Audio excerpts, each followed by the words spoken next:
Om Swastiastu. Assalamualaikum warahmatullahi wabarakatuh. Shalom, nama budaya, dan salam kebajikan untuk kita semua. Salam sejahtera untuk kita semua. Selamat pagi, selamat siang, selamat sore, dan selamat malam untuk kita semuanya. Perkenalkan, nama saya Made Aryada Manugraha dari kelas D dari angkatan 2024 dengan NIM 24095-11024.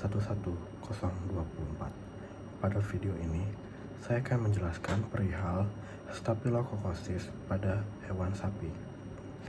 Staphylococcus aureus adalah bakteri gram positif yang berbentuk kokus yang tersusun dalam kelompok menyerupai buah anggur. Bakteri ini bersifat fakultatif anaerob, yang artinya mampu hidup dalam kondisi dengan atau tanpa oksigen. Keunikan bentuk dan sifat fisiologisnya membuat Staphylococcus aureus sangat adaptif terhadap berbagai lingkungan, baik di tubuh hewan maupun pada permukaan benda mati. Kemampuannya bertahan hidup di kulit, alat pemerahan, dan jaringan tubuh menjadikannya sebagai ancaman serius dalam dunia veteriner dan peternakan. Sebagai patogen penting, Staphylococcus aureus memiliki berbagai faktor virulensi yang mendukung proses infeksi bakteri. Bakteri ini mampu menghasilkan enzim seperti koagulase yang membantu pembentukan bekuan darah untuk melindungi diri dari sistem imun, hemolisin yang merusak sel darah merah, dan leukosidin yang menghancurkan sel darah putih. Selain itu, Staphylococcus aureus dapat membentuk biofilm, yaitu lapisan pelindung yang melekat pada permukaan jaringan atau benda mati. Biofilm ini membuat bakteri lebih resisten terhadap antibiotik dan respon imun tubuh, sehingga dapat memperumit proses pengobatan.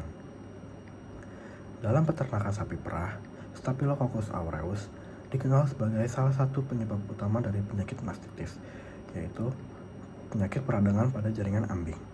Mastitis yang disebabkan oleh bakteri ini dapat bersifat klinis maupun subklinis. Mastitis klinis ditandai dengan gejala yang jelas, seperti pembekakan ambing, perubahan warna dan konsistensi susu, serta penurunan produksi. Gejala ini mudah dikenali dan biasanya ditangani oleh peternak atau dokter hewan. Sebaliknya, mastitis subklinis tidak menunjukkan gejala fisik yang nyata, namun tetap berdampak pada kualitas dan kuantitas produksi susu. Infeksi subklinis ini seringkali tidak terdeteksi dalam pemeriksaan rutin dan menjadi sumber penularan antar sapi, terutama melalui alat pemerahan yang tidak steril atau tangan manusia yang terkontaminasi. Karena tidak menimbulkan gejala yang mencolok, mastitis subklinis seringkali menjadi masalah tersembunyi yang merugikan secara ekonomi. Salah satu tantangan terbesar dalam pengendalian infeksi Staphylococcus aureus adalah kemampuannya untuk mengembangkan resistensi terhadap antibiotik. Strain yang membawa gen MECA, misalnya, dikenal sebagai Methicillin Resistant Staphylococcus aureus atau MRSA.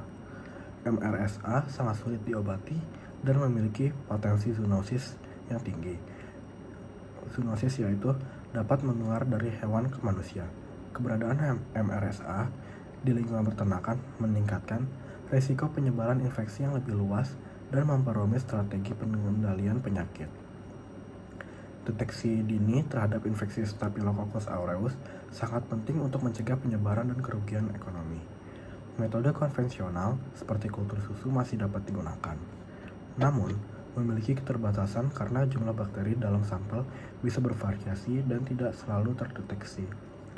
Oleh karena itu, metode modern seperti polymerase chain reaction atau PCR dan matrix assist laser desorption atau ionization time of flight mass spectrometry atau MALDI-TOF MS semakin baik digunakan karena mampu memberikan identifikasi yang cepat dan akurat.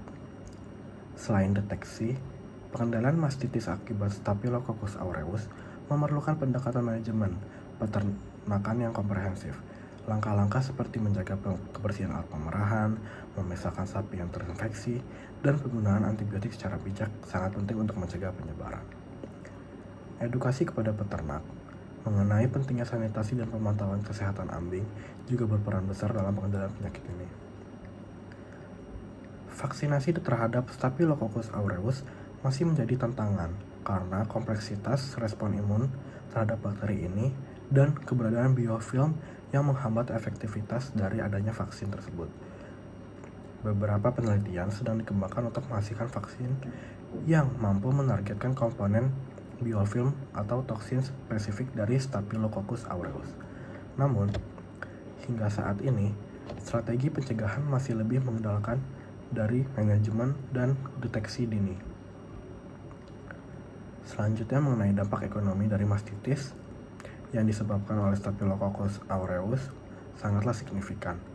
Penurunan produksi susu, biaya pengobatan, dan resiko penularan ke sapi lain menyebabkan kerugian besar bagi peternak. Selain itu, kualitas susu yang menurun dapat mempengaruhi harga jual dan reputasi produksi peternakan. Oleh karena itu, pengendalian infeksi ini bukan hanya masalah kesehatan hewan, tetapi juga isu ekonomi dan keberlanjutan usaha dari peternakan. Secara keseluruhan, Staphylococcus aureus merupakan patogen yang kompleks, adaptif, dan menantang untuk dikendalikan.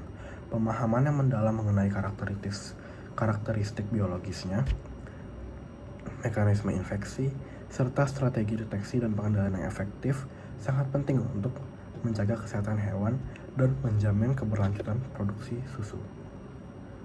Kolaborasi antara peternak, dokter hewan, dan peneliti masih menjadi kunci dalam menghadapi ancaman yang ditimbulkan oleh bakteri ini di sektor peternakan sapi perah.